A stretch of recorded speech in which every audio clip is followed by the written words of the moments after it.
কয়দিন পরে পরে কয়েকটা করে নতুন পাগলের আমদানি হয়।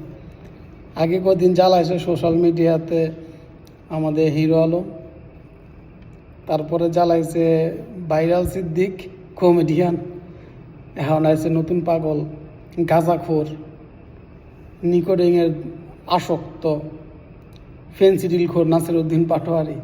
আরে মাথার চোদ, 400 শিশু যে মারা গেছে এই হামের জন্য, এর জন্য দায়ী কে? বর্তমান সরকার না তোর বাবা প্রফেসর ইউনুস গং? সেটাকে ভালো করে জান। তো আসিফ মাহমুদ সজীব ওই সময়ে মন্ত্রী ছিল, মন্ত্রী পর্যায়ে ছিল, মন্ত্রী পদমর্যাদার একজন কোটার উপদেষ্টা আসিল নাহিদ ইসলাম। তুই তোর বাবাকে জিগা যে ওই সময় কিনলি গা হামের জন্য যে টিকা দিতে হয়, টিকাগুলো কিনলো না তোর ইউনুস বাবা। হালা গাঁজা খর কোনখানকার।